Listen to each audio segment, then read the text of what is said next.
A ver, pensemos en esto por un segundo. ¿Qué pueden tener en común un buzo, un soldador y un minero?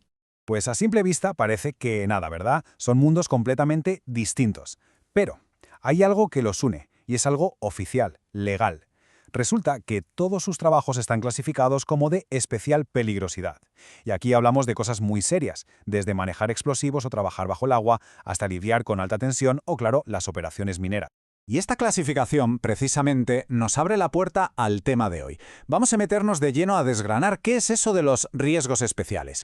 Venga, vamos al lío, porque la pregunta del millón es, ¿qué significa de verdad riesgo especial? Y ojo, porque la respuesta no es única. Depende mucho de quién esté hablando, de su perspectiva. Para entenderlo bien, empecemos por lo más oficial, por la primera parte, la lista oficial del peligro, o sea, lo que el gobierno define como peligroso. Y para hablar de lo oficial tenemos que irnos a la ley. El pilar de todo esto es el Real Decreto 39/1997. Pensemos en él como el libro de instrucciones oficial para la prevención de riesgos laborales aquí en España. Y es justo en este decreto donde aparece el concepto clave: actividades de especial peligrosidad. Y esto no es algo que se deje a la interpretación, ¿eh? Es una lista súper específica, cerrada, con 12 actividades concretas que la ley dice que son peligrosas por naturaleza para la salud y la seguridad de quien las realiza. Y cuando digo concreta, es que lo es. La lista es de lo más variada. Va desde la fabricación y manejo de explosivos o los trabajos de buceo, hasta la minería, claro, o la construcción donde hay riesgo de caídas o de quedar sepultado. Y sigue, también incluye la industria siderúrgica, la naval, trabajos con alta tensión. Vale, ya sabemos qué dice la ley. Pero una cosa es tener una lista y otra muy distinta es gestionar ese peligro en el día a día. Así que pasamos a la segunda parte, los permisos para trabajar de forma segura. Vamos a ver cómo se lleva la ley al terreno. Es que esa es la clave de todo. Saber que hay un riesgo está muy bien, pero lo que de verdad marca la diferencia es controlarlo. Y ahí, justo ahí, es donde la gestión de la seguridad se vuelve fundamental. Para controlar esos riesgos existe un procedimiento, un protocolo muy claro. Es lo que se llama el circuito de autorización de trabajo. Funciona paso a paso. Primero, se solicita permiso. Segundo, se inspecciona todo para ver que es seguro. Tercero, si está todo ok, se da la autorización por escrito. Cuarto, se hace el trabajo. Y quinto, al acabar, se cierra el permiso. Es un círculo perfecto de control, de principio a fin. Y todo este circuito no se queda en el aire, claro, se plasma en un documento, la autorización de trabajo especial. Podríamos verlo como una especie de contrato de seguridad.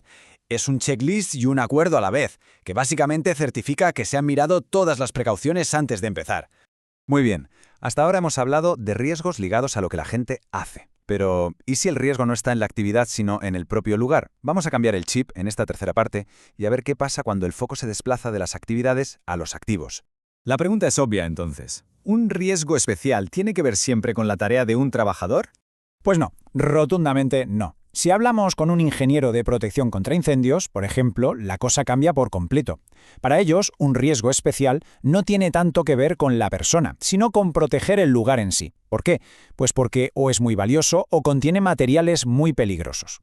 O sea que aquí el juego es otro. Ya no pensamos en soldar bajo el agua. Ahora pensamos en proteger un centro de datos, con toda la información crítica que guarda, o una planta química llena de productos inflamables, o incluso un museo, una galería de arte, o un hospital con sus tanques de oxígeno. El riesgo, aquí, es el propio activo.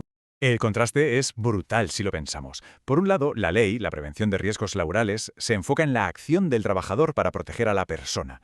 Por otro, la ingeniería se enfoca en el contenido de un edificio para proteger el edificio en sí, los bienes que hay dentro y que el negocio no se pare. Son dos enfoques totalmente distintos usando las mismas palabras. Pero esperen, que todavía hay una vuelta de tuerca más. Nos falta una perspectiva, quizás la más abstracta, la del dinero. Entramos en la cuarta parte, en el mundo de los seguros y las pérdidas catastróficas. Claro, porque para una compañía de seguros, riesgos especiales es otra historia completamente diferente. Aquí el foco es 100% financiero. Hablamos de gestionar pérdidas de una escala gigantesca. Para ellos, un riesgo especial es algo que si ocurre puede suponer una pérdida económica brutal. Hablamos de cosas de tantísimo valor que una sola aseguradora no podría asumir el golpe. Por eso necesitan productos muy específicos y algo que se llama reaseguro, que para que nos entendamos es como el seguro que contratan las propias aseguradoras.